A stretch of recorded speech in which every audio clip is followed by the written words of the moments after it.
Hablaremos de lo que es la parte de lo que es la traducción del ADN. Ya les iba mencionando lo que es la transcripción, hemos hablado de la replicación, ahora nos toca hablar de la traducción del ADN, ¿no? Otra vez, el dogma central de la biología molecular.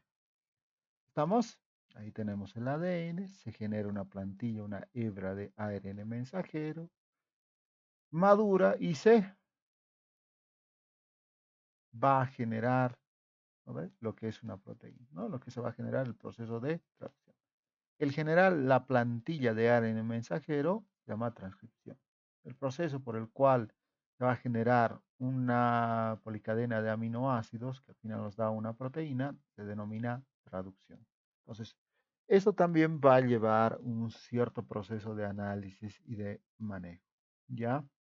Hablamos de lo que es el flujo de la información genética, ¿no? Donde cada gen se transcribe en ARN mensajero. Este, ¿no? A su vez se traduce en el ribosoma, ¿ya? En una cadena polipeptídica ya formada por básicamente aminoácidos, ¿no? En el proceso de traducción se necesita un ARN de transferencia o ARNT como normalmente se lo conoce, ¿no? Que debe ser específico para cada aminoácido para formar la proteína. ¿Estamos? Hablamos de la traducción del ADN, proceso por el que la información genética contenida en el ADN y transcrita en un ARN mensajero va a ser utilizado para sintetizar una proteína. El proceso se lleva a cabo en los ribosomas, ¿no? A esta lectura del código genético se llama traducción. ¿Estamos? Esta cadena, esta hebra es la que está viniendo desde la parte nuclear, ¿no? Es una plantilla del ADN, que genera el ARN mensajero maduro, y aquí se van viendo que se va leyendo este ARN mensajero en tripletes, porque la información de los tripletes también la lee el ARN de transferencia. Y cada triplete va a dar paso a la formación de un aminoácido, ¿no? Ahí está la leucina, la serina, la valina, etcétera, etcétera. Y que posteriormente en conjunto va a dar paso a una proteína. ¿Qué necesitamos para iniciar la traducción?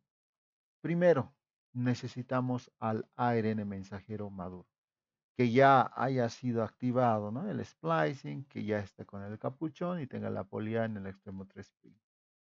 ¿Estamos de acuerdo?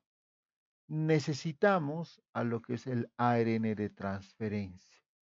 Cada ARN de transferencia trae un aminoácido en su secuencia. Ustedes van viendo. ¿Estamos? ¿Qué más necesitamos? Necesitamos el ARN ribosómico, este que nos ayude a formar la nueva proteína. Necesitamos ribosomas, que es la fábrica, digamos, donde se van a ir ensamblando las proteínas, aminoácido tras aminoácido. ¿Estamos? Y obviamente la que va a sintetizar es la enzima aminoácil ARN sintetasa. ¿Estamos de acuerdo? El ARN mensajero es el resultado de la transcripción de un gen por la enzima ARN polimerasa 2 y lleva la información necesaria para sintetizar una proteína, ¿no? Es el ARN que transporta la información genética desde los genes hasta los ribosomas en el citosol. Vamos, aquí está, guiada por la caperuza. Para salir del citosol debe madurar por procesos post-transcripcionales, ¿no? Aquí está el capuchón, aquí está la polia en el extremo 3' y aquí está la secuencia de codificación para los aminoácidos. Ahora, el ARN de transferencia tiene esta forma, ¿no? De 3 puntas, podemos decir así. ¿Por qué? Son cadenas cortas, aproximadamente 100 ribonucleótidos. Sus moléculas se encuentran en el citoplasma y su función es captar los aminoácidos y llevarlos a los ribosomas, ¿no? Tiene anticodones complementarios a la cadena de ARN mensajero, Se cargan en su extremo 3' terminal con aminoácidos por la enzima aminoacil ARNT sintetasas. ¿Ya? Cada molécula de ARN de transferencia solo va a transmutar un determinado aminoácido. Esta configuración de triplete de un ARN de transferencia tipo transporta solamente un tipo de aminoácido. Otra conformación de triplete transmite otro aminoácido. Otra conformación de triplete, otro aminoácido. Y así sucesivamente. ¿Estamos?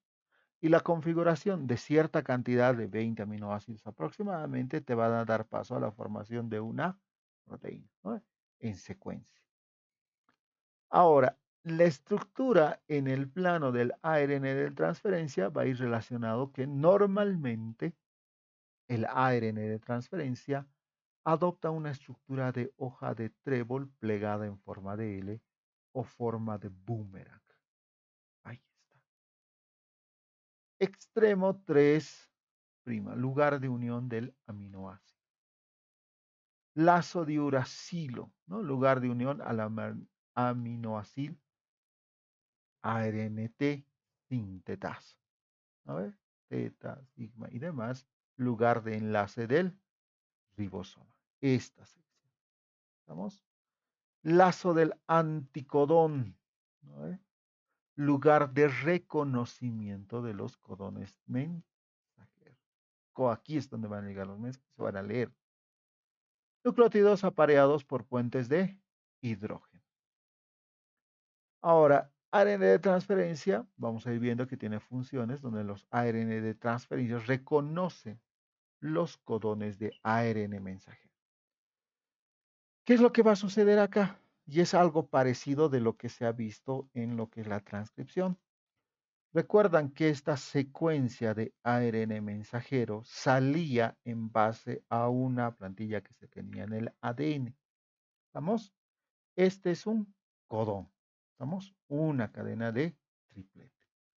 Ahora, para que se lea de manera adecuada, tiene que generarse un anticodón, una secuencia complementaria de ARN.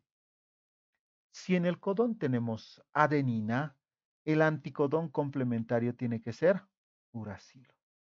Si tenemos en el codón uracilo, en el ARN mensajero, en el anticodón, que es en el ARN de transferencia, tenemos adenina, uracilo, adenina. Ahora, dentro de esta perspectiva, si tenemos en el codón guanina, tiene que ser citosina el complementario, para que se lea de manera adecuada. ¿Estamos? Y por eso nos trae aquí a la metionina. ¿Estamos de acuerdo? Entonces, hay una secuencia de plantillas y contraplantillas, si ustedes quieren, para poder leer. ¿Estamos? Si alguna vez han jugado con bloques, es algo de jugar algo parecido. ¿No? Lugares de acople, ¿ya? Si ustedes quieren entenderlo. Ahora, la enzima aminoácido ARN sintetasa, ¿no? Va a funcionar en dos etapas, ¿sí? Es una enzima que cataliza la unión de un aminoácido específico al extremo 3' del ARN de transferencia. Ahí está, ¿no? Corresponde, ¿no? Del ARN de transferencia correspondiente. A veces se denomina carga a este proceso de conjugación del ARN de transferencia con el aminoácido. ¿Vamos? Antes de que un aminoácido sea llevado por el ARN de transferencia, debe unirse a este enzima. Es como una manera de preparar. ¿Requiere energía para este proceso? Sí, requiere energía. Ahora, carga del aminoácido. Aminoácido correcto con el ARN de transferencia correcto. Son acoplativos, ¿ya? Son específicos. A cualquier ARN de transferencia no se puede unir cualquier aminoácido, es específico, ¿ya? Y esa característica la va a dar la enzima aminoácido ARN A sintetasa. ¿Vamos? Ahora, ya tenemos esa perspectiva de la carga, ¿no? De lo que es el aminoácido al ARN de transferencia para que posteriormente sea leído, ¿ya? El ARN ribosómico es el ARN más abundante, en un 80%, ¿no? De la célula. Juega un papel importante en el proceso de traducción. El ARN ribosómico, como dice ahí, forma el armazón de los ribosomas y se asocian a proteínas específicas para formar las subunidades ribosómicas. Hay esa conformación de subunidades ribosómicas, ¿bajo qué estructura están conformadas? Bajo el ARN ribosómico.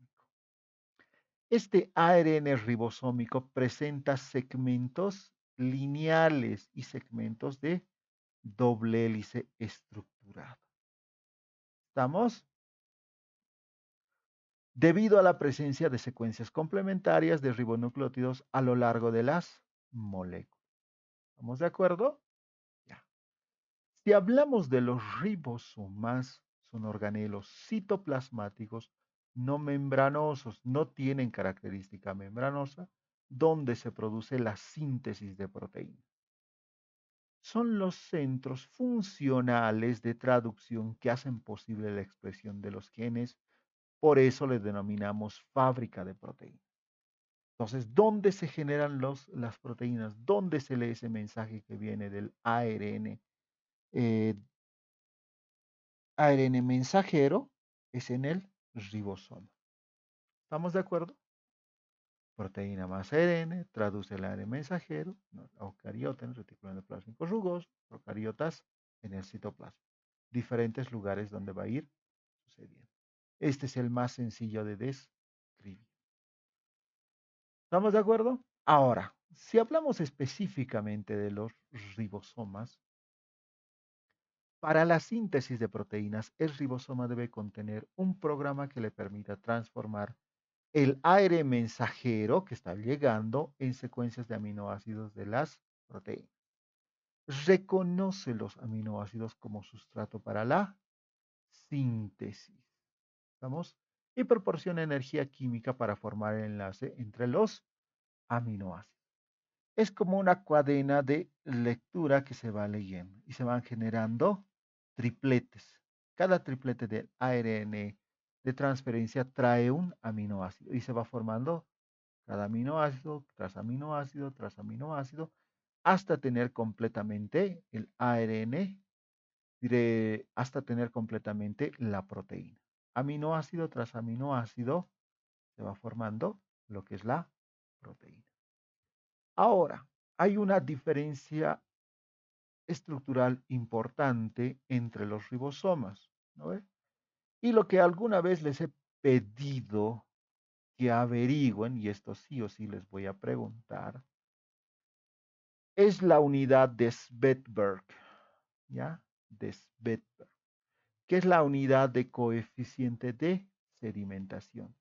Entonces, ese S que, por ejemplo, están viendo en microbiología, ¿no ve? Hablando de los procariotas, ¿no? Dice subunidad 30S, 50S, tiene que ver con la acción de los antibióticos, ¿no? De esos antibacterianos, ¿no ve? Ya, específicamente tiene que ver con este coeficiente de sedimentación. Medida de la velocidad con la que una partícula sedimenta al ser ultracentrifugada. Coeficiente de sedimentación.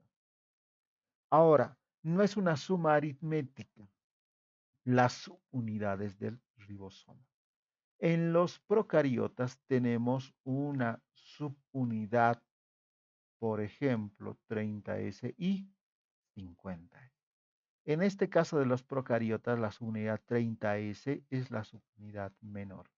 La subunidad mayor la da la 50 y en conjunto el tamaño que va a tener se conoce como 70S. No es una suma aritmética, por si acaso, y vuelvo a repetir. ¿Ya? En ese sentido, si hablamos del eucariota, es igual de diferente. Tenemos una subunidad menor que es 40S y una subunidad mayor que es 60.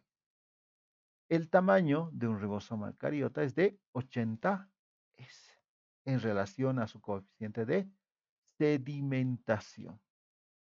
¿Estamos de acuerdo?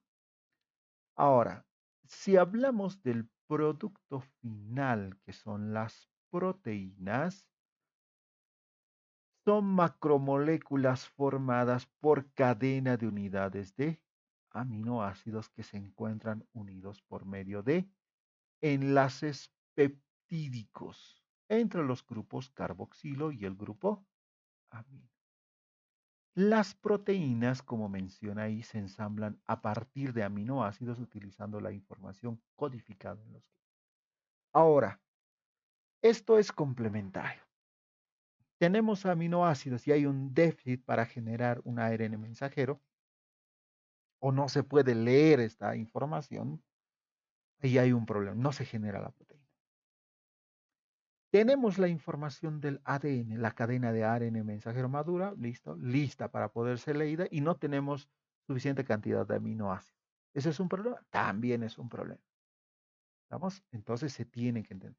Para lograr, se debe cumplir todos esos procesos y los elementos necesarios para que generemos proteínas. Si hay una alteración, un déficit o lo que sea, no se generan las proteínas adecuadas. ¿Estamos? Ahora, las proteínas y sus funciones son muy variadas. La estructura del organismo está constituida por proteínas donde sus funciones están relacionadas con la regeneración y reparación de tejidos corporales, funciones metabólicas y el mantenimiento de la homeostasis celular, ¿sí? Realiza funciones enzimáticas también, funciones hormonales, sí, reguladoras, sí, y entre otras, estructurales, de transporte y demás. ¿Son importantes las proteínas? Muy importantes. Ahora, hablando de los aminoácidos son estructuras básicas de proteínas, son compuestos orgánicos. Siempre tengan claro esto. Un aminoácido es un compuesto orgánico que contiene un grupo funcional amino y tiene un grupo carboxilo, NH2 y COX, ¿no? Para que lo entiendan. Amino y carboxilo. Los aminoácidos que componen la proteína son 20 específicos. ¿Estamos?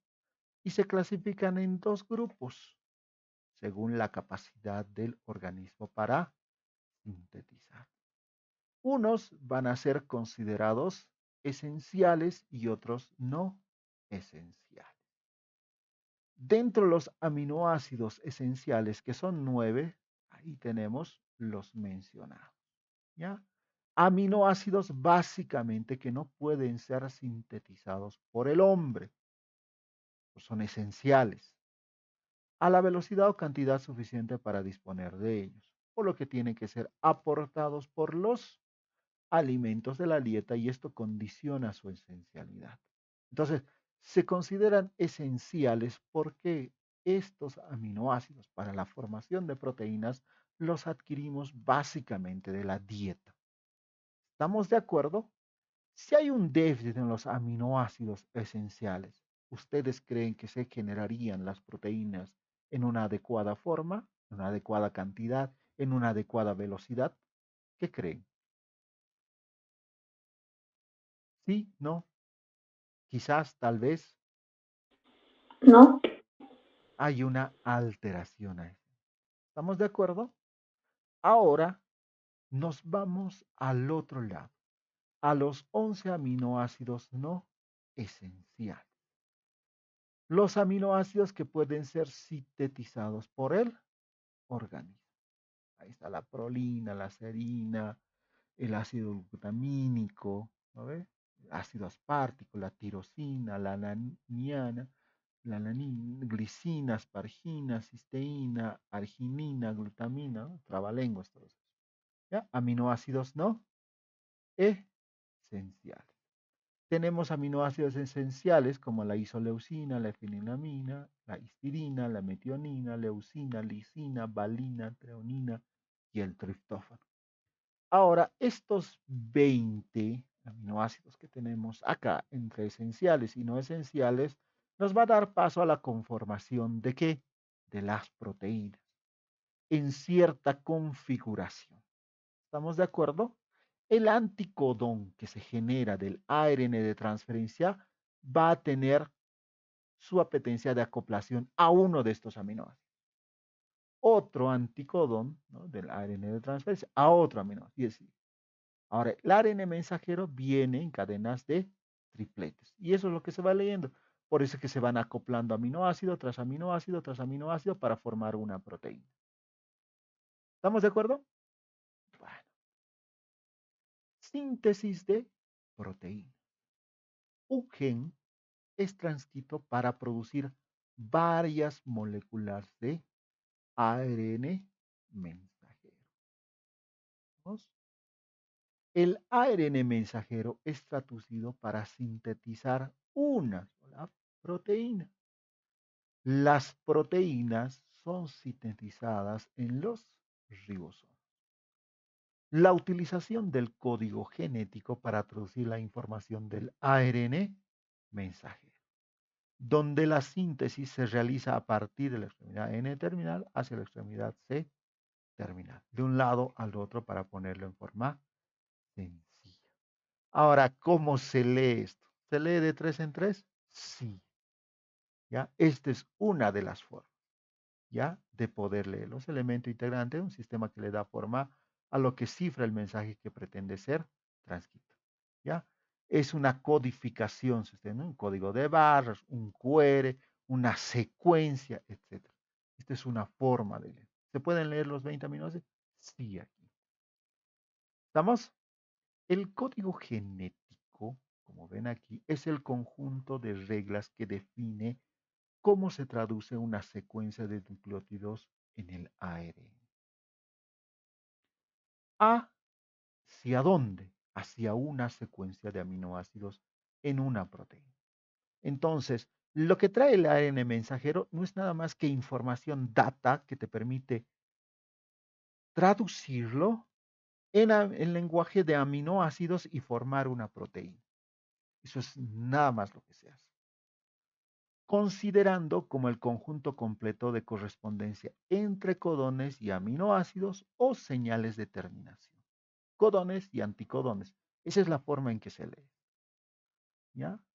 Ahora, esta es una forma de leer esto. ¿Hay otra forma? Sí. ¿Estamos de acuerdo? Esta lectura. ¿Ya?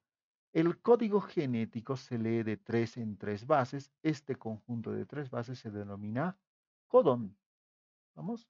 Recuerdan que les había dicho que un ARN mensajero, después de que se transcribe, ¿no ve?, es todavía una secuencia joven. ¿No ve? ¿Por qué? Porque tiene codones entre exones e intrones. ¿Estamos? Codón es una mezcla de 3, ¿ya?, un triplete. Pero teníamos exones e intrones. Los intrones no servían y por eso maduraban, se los retirábamos. Nos quedábamos solamente con las secciones codificantes. Y esas secciones codificantes se leen de 3 en 3, como dice ahí. Y a este triplete se le dice codón, ¿ya? Esta lectura permite traducir la información escrita en el lenguaje de los ácidos nucleicos, ¿no?, los nucleótidos, al lenguaje de las proteínas. Pues funciona un lado, un codón, y al otro lado, el ARN de transferencia, el anticodón. Ahora, ¿cómo se lee? Aquí ven un triplete. Para leer esto, ven la primera letra, la segunda letra y la tercera letra. Realmente nos vamos a la primera letra. Por ejemplo, acá dice adenina. Ya vámonos. Adenina. ¿Estamos? La siguiente letra es uracilo. Aquí está. Adenina, uracilo. La siguiente letra es guanina. Aquí está. Esta lectura de acá, aquí se los voy a rayar. Este es un codón. ¿Estamos? Ese es un codón. ¿Cómo se lee aquí en la tablita? Adenina es la primera letra, uracilo es la segunda, aquí está, y la tercera es guanina. ¿Estamos? Ya. A esta específicamente se le conoce como el codón de inicio. Ahí es donde inicia la formación de lo que es una proteína. ¿Estamos? Si en un punto llegamos a este ¿no? Uracilo, guanina, adenina. Esto es un codón de alto. Hasta ahí llega. Porque después tenemos solamente la terminación. La cola final, si ustedes quieren. Solamente este pedacito nos va a dar paso a la formación de ¿qué? De la proteína. Y ustedes pueden ir revisando acá, a cada triplete le han asignando aminoácido que va a ir generando otro triplete y así sucesivamente, hasta quedar la secuencia completa. En este caso, por ejemplo, la arginina, la alanina, la arginina, etcétera. Esta es la lectura cuando se habla de la traducción. Esto ya es mecánico, ya no es concepto, esto es práctico. ¿Estamos de acuerdo? Seguiremos revisando. Ahora, el codón, un codón es un triplete de nucleótidos. Cada codón porta la información para pasar la secuencia de nucleótidos del ARN mensajero a la secuencia de aminoácidos de la proteína en el proceso de traducción. Ahí tenemos el ARN, base, el codón y el aminoácido. Hablamos de este codón, estamos hablando de este aminoácido. Codón 3, este aminoácido. Codón 5, este aminoácido. Hay 64 codones dentro de esa configuración, ¿no? Codones posibles por combinación de 4 nucleótidos en cada una de las 3 posiciones de tripletes y codifican los mencionados 20 aminoácidos. ¿Estamos? Ahora, una particularidad de este proceso que me había olvidado mencionarles es que, por ejemplo, un cierto triplete sí o sí te va a dar un aminoácido. ¿Estamos de acuerdo? Pero un aminoácido, ¿ya? Como este, podrá estar conformado por diferente tipo de triplete. Por ejemplo, AU, AUC, AUC, no, adenina, uracilo, uracilo, adenina, uracilo, citosina, adenina, uracilo, adenina, nos pueden dar este aminoácido, ¿no? La leucina, por ejemplo, aquí, 4 todavía. Todas estas combinaciones de un codón te dan este aminoácido, pero nunca una formación de un codón de un triplete te puede dar diferente aminoácido. Esto está dentro de las máximas, dentro de la lectura de lo que es el código genético, por si acaso. ¿Ya? A manera, codón dinieso, auges, metionina, siempre, codón de terminación, uracilo adenina, adenina, uracilo guanina, adenina, uracilo adenina, guanina. Codones de terminación. ¿Dónde termina la codificación? Aquí es el stop. Hasta ahí hemos llegado. Acá iniciamos, puede que ahí ven una configuración, sí, pero acá iniciamos y se va leyendo. Así es como se lee esto, ¿ya? Es cuando ustedes eh, agarran, no sé, un libro, ¿ya? Generalmente leen lo que está dentro del encuadre, ¿no? No lo que está fuera del encuadre, ¿no? Que son extras, digamos. Toda la secuencia de codones de un gen, desde un codón de inicio hasta el último codón antes del de terminación, se le conoce como marco de lectura abierto. Eso. Me gusta esa palabra de marco de lectura, ¿no? Ese conjunto de palabras. ORF por sus siglas en inglés, ¿no? Debido a que es la secuencia que se va a leer. Los extras ya no se lee. ¿No? Esta región entre el codón de inicio y el codón de terminación te va a dar la secuencia para la formación de la proteína. Vamos y leemos de 3 en 3. Vuelvo a repetir. Ahora, ¿hay características del código genético? Sí, que son importantes que las conozcan. ¿Es universal? Sí, compartido por todos los organismos conocidos y esto nos indica un origen común. ¿Es degenerado? Sí. La mayor parte de los aminoácidos están codificados por más de un codón. Se conocen codones sinónimos. El número de tripletes es 64, es superior al de aminoácidos existentes 20. Por eso hay sinónimos, codones sinónimos. La lectura es seguida sin comas, no hay comas. Aquí tenemos que leer de 3 en 3. Es como si cada triplete formara una letra, ¿ya? Así de fácil. A partir de un punto de inicio, la lectura se lleva a cabo sin interrupciones o espacios vacíos. Es decir, la lectura es continua. No hay donde te detienes. No hay espacios donde no se va a leer. No, se sigue leyendo. Por ser tres en tres. Hasta llegar a un punto de stop, como decía anteriormente. Hasta llegar al stop, nosotros seguimos leyendo. Desde el codón de inicio. Tres en tres. ¿Estamos? No hay solapamiento. Los tripletes están dispuestos de forma lineal y continua sin que compartan ninguna base nitrogenada. Son individuales, ya si ustedes quieren. Proceso de traducción, ahí. La información te la trae el codón. ¿Cómo lo lee? Con el anticodón. Son complementarios, ustedes se dan cuenta acá. Complementariedad de bases, codón y anticodón. No, si aquí hay un codón y aquí hay otro codón, no se lee eso. Tiene que venir un anticodón específico para este codón, para que se pueda leer y se pueda acoplar otro aminoácido a la cadena. ¿Vamos? Etapas de la traducción. Ahí hablamos básicamente de la activación, hablamos de la iniciación, de la elongación y de la terminación de la cadena peptídica. Este es un proceso bastante particular de lectura de 3 en 3.